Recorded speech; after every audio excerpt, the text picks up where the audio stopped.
That security system you've built, your bank account, your reputation, your health routines, what if they're all just expensive ways to avoid feeling something you don't actually need to be afraid of? Let me share something that might sound familiar. Sarah checks her investment portfolio 3 times before her morning coffee. The market dropped overnight. And that familiar knot forms in her stomach, the one that whispers about bag lunches and downsizing. She reaches for her phone to check her 401k, then her savings, building a mental fortress of numbers to push back the fear. But here's what we're exploring today. We've placed our faith in external things, money, status, relationships, possessions, to sustain us, when only the love that's already present actually provides true security. It's about recognizing how we've created elaborate backup plans for something that was never actually at risk. We're like people living in a house with bulletproof windows, triple locks, and security cameras, constantly upgrading our defenses, but we've forgotten the house was always sitting in the middle of the safest neighborhood in the world. The love that sustains us was never in question. We just got so focused on the protection systems that we stopped noticing we were already safe.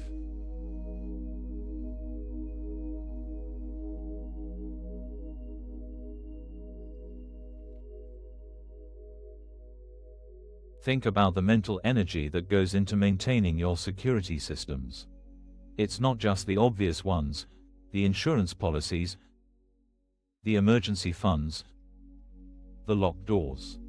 It's the subtle ones too. The way you calculate responses in conversations to maintain your reputation. The supplements you take not for health, but to ward off some unnamed future catastrophe. The relationships you maintain not out of love, but as emotional insurance policies. Sarah's morning continues. After the portfolio check, she reviews her calendar, making sure she's visible enough at work to seem indispensable. She mentally catalogs her network, wondering if she should reach out to that former colleague, just in case.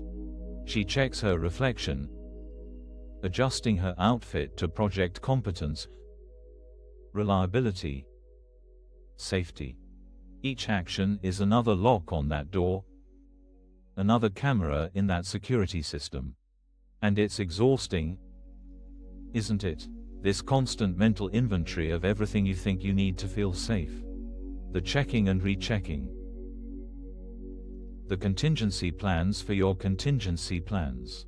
We tell ourselves it's just being responsible, being smart. But underneath, there's something else happening.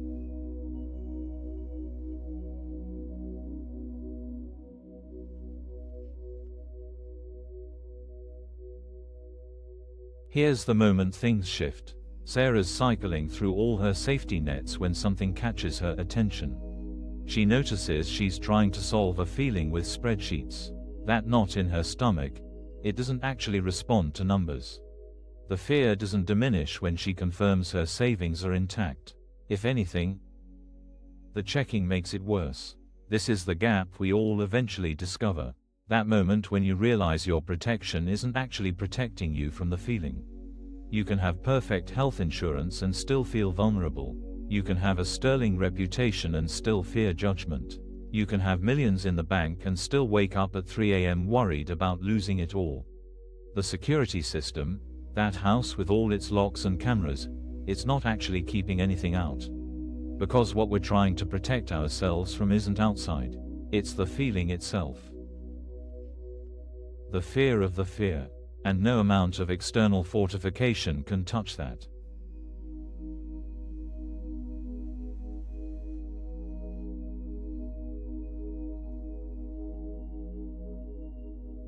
So here's the deeper question that changes everything. What if the thing you're trying to protect was never actually vulnerable? Think about our metaphor again. All those security measures on the house, what are they really protecting? Not the house itself. The house stands whether the cameras work or not. What we're protecting is our idea that the house needs protection. We're securing our belief in danger, not our actual safety. Sarah sits with this for a moment. She looks at her life, really looks at it. Every time she's lost something she thought she needed, she survived. Every security system that failed, every plan that fell through, she's still here. Something sustained her through all of it. Not her preparations, not her backups. Something else. What if love doesn't need backup plans? What if the very thing we're frantically trying to secure, our worth, our safety, our ability to survive, what if that's already guaranteed by something that has nothing to do with our portfolios, our reputation, our carefully maintained systems?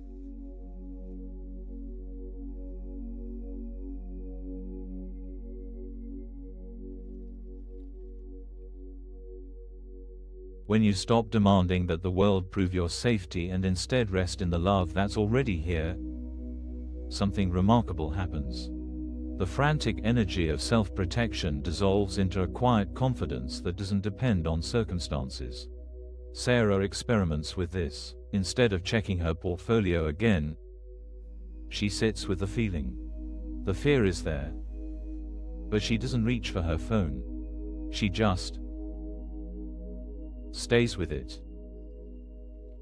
And something unexpected happens. The fear, without the frantic activity to sustain it, starts to shift. Not because anything external changed. The market didn't recover, her bank balance didn't increase. But the knot loosens. She remembers other mornings like this. Markets that crashed and recovered. Jobs that ended and led to better ones.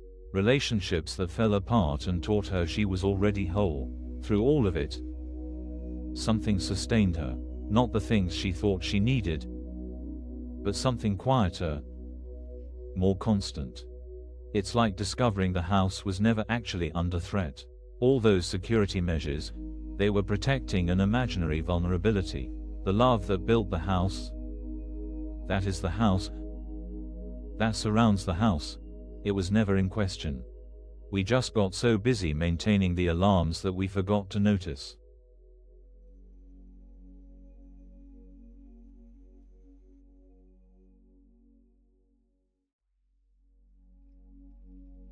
This isn't about becoming irresponsible or throwing away your insurance policies. It's about recognizing what actually sustains you. When you understand that your true security doesn't come from external systems, you can engage with those systems without desperation.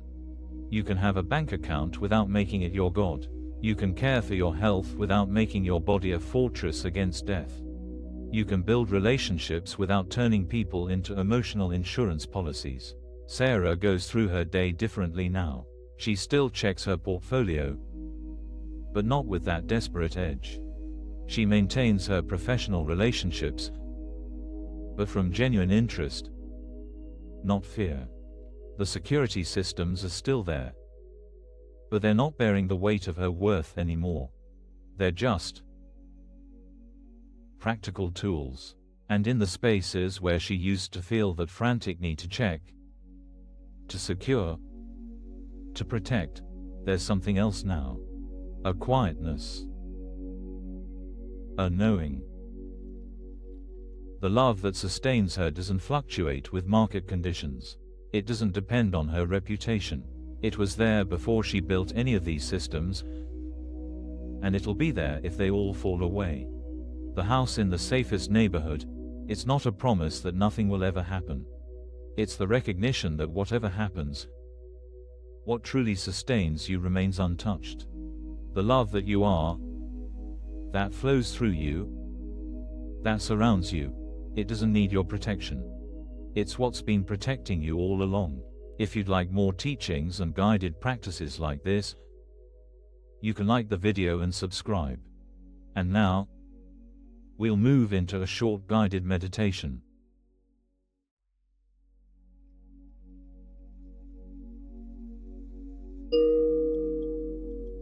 Let's take a moment now to feel what we've been exploring. Find a comfortable position. Let your body settle. There's nothing to protect right now, nothing to defend. Allow your breath to find its own rhythm. No need to control it. Just as you don't need to control your safety, notice any tension you're holding. In your shoulders perhaps. Your jaw, your belly. These are the places where we armor ourselves, where we brace against imagined threats. Gently allow these areas to soften, not forcing. Just allowing. Bring to mind one of your security systems. Maybe it's financial. Maybe it's relational. Maybe it's about your health or reputation. Just notice it without judgment. Feel how your body responds when you think about this system. Is there tightening? Urgency? A need to check something, now? For just this moment, imagine that this system doesn't need to bear the weight of your worth. It can just be what it is. A practical tool, nothing more. Feel what remains when the desperation leaves. There's something here that doesn't need protection. Something that has sustained you through every loss, every fear, every moment when your systems failed. Rest in that. The quiet knowing that you are sustained by something that market crashes can't touch, that reputation can't enhance, that no external system can secure because it was never at risk. Like a house in the safest neighborhood, already protected, already held. Stay here as long as you like. When you're ready, gently open your eyes. The love that sustains you is still here. It always was. Thank you for practicing with us today. If you'd like, there's a link to a free digital copy of ACIM in the description. And if this video resonated with you, please comment. I am grateful. Thank you for taking this time with us today. As you move through your day, remember, you can engage with all your practical systems without making them bear the weight of your worth. Be gentle with yourself as this understanding settles in. The love that sustains you is patient. It's not going anywhere. Until next time, take care.